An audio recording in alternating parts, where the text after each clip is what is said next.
கேள்வியை திரு ஜி.கே. நாகராஜ் முன்வைக்கலாம். திரு ஜி.கே. நாகராஜ், இந்த மீட்பு பணிகளை மேற்கொள்ள வேண்டிய இந்த சமயத்திலையும் கூட அதுல மத்திய மாநில அரசுகளோட அரசியல் நுழையுது அப்படின்னு பார்க்கணுமா?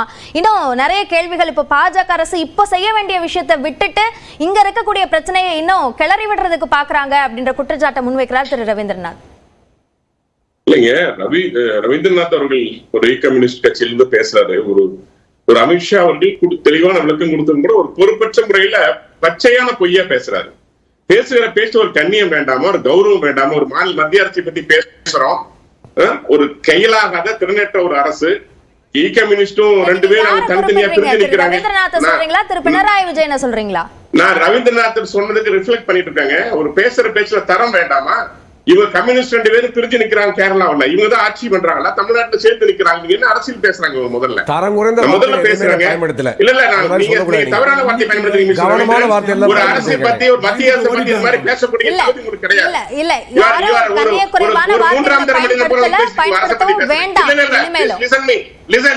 ஒரு மூன்றாம் தர மனுஷன் மாதிரி ஒரு மேடையில உட்கார்ந்து பேசக்கூடாது ஒரு அரசை பத்தி. கருத்தை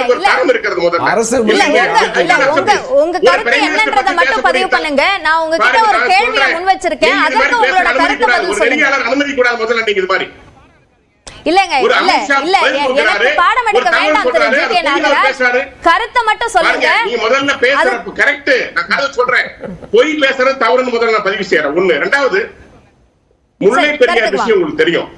முல்லை பெரியார் உங்களுக்கு தெரியும். எவ்வளவு வீடியோ போட்டாங்க, எவ்வளவு பிரச்சனை கிளப்பினாங்க கேரளாவுல. ரெண்டு கவர்மெண்ட் தான் சொல்றேன், காங்கிரஸ் ஆகட்டும் கம்யூனிஸ்ட் ஆகட்டும். உச்ச நீதிமன்றம் சொல்றது உலகிலேயே பலமான அணை என்று சொன்னால் அது முல்லை பெரியார் அணை. அது உடஞ்சி போயிடும். நான் கேட்கிறேங்க, வயநாட்டுக்கு வர முன்னாடி சொல்றேன், முல்லை பெரியார் அணை குறித்து, ஒரு பலமான அணை குறித்து அக்கறைப்படுகின்ற இந்த கேரள அரசு, கேரள அரசியல் கட்சிகள் 2011 மாதவ் காட்கள் தெளிவா சொல்லிட்டாரு. வெஸ்டர்ன் காட்ஸ் மிக மோசமாக இருக்கிறது. 1,29,000 கிலோமீட்டர், சதுர கிலோமீட்டர், ஸ்கொயர் கிலோமீட்டர் மிக மோசமாக இருக்கிறது. அறிக்கை கொடுத்தும் கூட, அதுக்கு அடுத்த கட்டமா கஸ்தூரிங்க அறிக்கை கொடுத்தும் கூட, கேரளா மக்கள் மீது அக்கறை கொள்ள வேண்டியது கேரள அரசு. மத்திய அரசு தெளிவா, இதுக்கு முன்னாடி தெளிவா அமித்ஷா அவர்கள் போட்டுட்டு சொல்றாங்க. எதை பற்றியும் கவலைப்படாம வெறும் பொய் பிரசார பிரிவினைவாத அரசியல். உத்தரப்பிரதேச தோத்து போய் அங்கிருந்து ஒடியாந்து வயநாட்டில் இருக்கிற ஒரு ராகுல் காந்தி, ஏன் ஒரு ராகுல் காந்தி தெரியாதா இந்த நிலைமை இருக்கிறது? ஒரு எம்பிக்கு தெரிஞ்சுக்க மாட்டாரா? இவ்வளவு ஒரு மோசமான நிலையில பாதிப்புல இருக்க போது வயநாடுங்கிறது தெரியாதா அவருக்கு? அதை பற்றி கவலைப்பட்டாரா? பிளைட் கிடைக்கலையே வந்து பார்க்க முடியலையா? என்ன அக்கறையோடு மக்கள் இருக்கிறாங்க. காங்கிரஸ் கம்யூனிஸ்டும் சரி, காங்கிரஸும் சரி, பேசுவதற்கு என்ன அருகதை இருக்கு உங்களுக்கு? வெற்றி அரசியல் பண்ற மக்களை பத்தி கவலைப்படுறாங்களா? நீங்க வயநாடு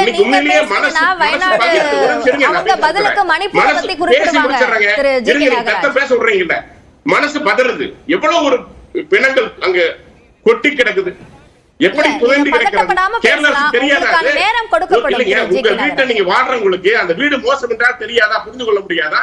அந்த குடும்ப தலைவனுக்கு அக்கறை வேண்டாமா? ஒரு வாரம் முன்னாடியே தகவல் கொடுத்திருக்கிறது.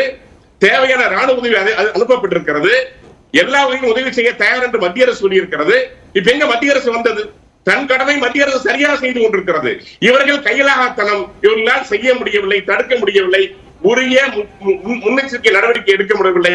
இதுதான் முல்லை பெரியாரையும், முல்லை பெரியார் நீர்த்தேக்க பகுதியில சுற்றி இதே ரெசார்ட் இதேதான் நடக்குது. நாளைக்கு முல்லை பெரியார் பகுதியில் அணை தண்ணீர் அதிகமானால் இதே மீண்டும் நடக்கும் அங்க.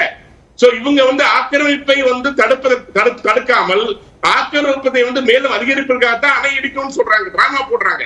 இதுதான் வயநாட்டிலையும் இவங்க செய்ய தவறியது என்னன்னா, தொடர்ச்சியாக ஆக்கிரமிப்புகள். அந்த மலைக்கு எவ்வளவு கெப்பாசிட்டி இருக்குமோ அதை தாண்டி ஆக்கிரமிப்புகள். அதை பற்றி கவலைப்படாத அரசு, வர்ற வழி நீராதாரத்தை தடுக்கின்ற வழிகள், அதுதான் இயற்கை தன் வேலையை காமிச்சிருக்கிறது. ஆனால் முன்கூட்டி எச்சரித்தும் கூட இதை செய்ய தெரிய தவறிய அரசு, கேரள அரசு முழு பொறுப்பு ஏற்க வேண்டும். தவறுக்கு அதான் காரணம். நான் அரசியல் ஏன் சொல்ல வரேன்னா, இறந்தவங்க இறந்துட்டாங்க, மீண்டும் நடந்துவிடக் கூடாது.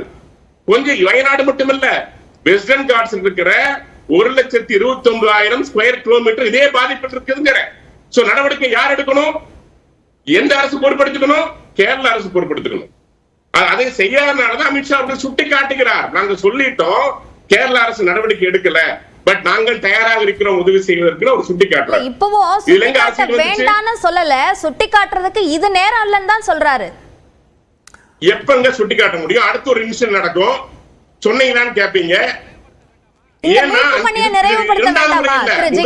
மிகப்பெரிய பேரழிவை சந்தித்தது வெள்ளத்தின் மூலமாக. இந்த மீட்பு பணியை நிறைவுபடுத்தணும்ல, இந்த மீட்பு பணிகளை யாருடைய காப்பாற்றப்பட வேண்டும் அப்படின்ற அடிப்படையில தானே மீட்பு பணிகளை மேற்கொள்ளணும், அதுல தானே கவனம் செலுத்தப்படணும். இப்ப யாரோட தவறு அப்படின்றத இப்ப சுட்டி காட்டுறது மூலமா என்ன தீர்வு கிடைக்கும்? இப்போ பாருங்க, இது ஆரம்பம் தானுங்க.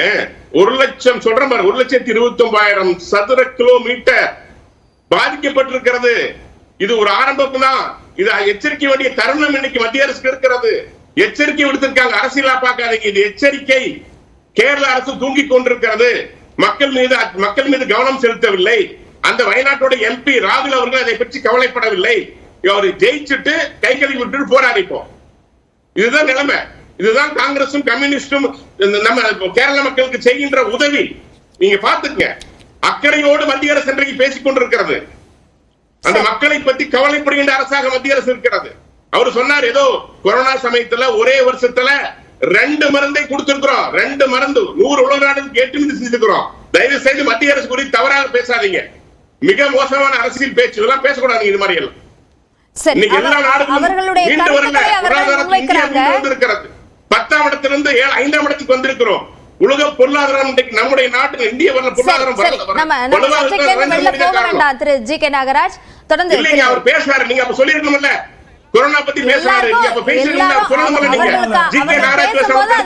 எதிர்வினை ஆற்றிட்டு தான் இருக்க. எல்லாருக்கும் ஒரே அளவுகோல் தான். கொரோனால பத்தி நீங்க சொல்லவே இல்ல. கொரோனால இவர்கள் செய்யாத அரசியலா மத்திய அரசு ஏதாவது ஒரு சப்போர்ட் பண்ணாங்களா? இதே டாக்டர் ஃபைசர், இந்த டாக்டர் சார் சொல்றேன், சார் குறிப்பிட்டு சொல்றேன், ஃபைசர் இன்ஜெக்ஷன் தான் போடணும், ஃபைசர் வேக்சின் தான் வர வைக்கணும்னு இங்க போராட்டம் நடத்திய இந்த டாக்டர் அந்த ஃபைசர் வேக்சின் போலியான வேக்சினை இவரும் இவருடைய மனைவியும் இந்தியாவிற்கு இறக்குமதி செய்யணும் என்று சொன்னவர்கள் தவறு. நீங்க வேணா போய் பாருங்க, ஆதாரத்தை காமிங்க. உங்கள் மனைவியும் ஆதாரத்தை காமிங்க. ஃபைசர் வேக்சின் வேணும் என்று சொன்னதே கிடையாது. சொன்னதே கிடையாது. சொன்னீங்க. நான் உட்கார்ந்து போய் சொல்றீங்க. நீங்க போய் சொல்றீங்க. அடுத்த அமித்ஷா மாறாதீங்க. போய் சொல்றீங்க. இன்னைக்கு நீங்க ஒரே பாயிண்ட்ங்க. இன்னைக்கு எங்க கம்யூனிஸ்ட் பார்ட்டி ஆஃப் மார்க்சிஸ்ட் எங்க இன்னைக்கு டிபேட்டுக்கு வரல? பயமா? ஏன் மக்களை சந்திக்க அசிங்கமா இருக்கு? அது எப்படிங்க? அந்த ஆளுகின்ற எங்க பாஜக மட்டும் நீங்க எதுக்கு எடுத்தாலும் வரணும்ன்றீங்களே, ஆளுகின்ற கட்சி ஏன் வரல? ஏன் வரல? ஆளுகின்ற கட்சி ஏங்க வரல? பயமா? இல்ல சார், நிகழ்ச்சி எப்படி நடத்தணும், யாரை வச்சு நடத்தணும்ன்றத நீங்க முடிவு பண்ண முடியாது திரு எஸ்எஸ்டி. நான் எங்க மக்களுக்கு தெரியணும்ல.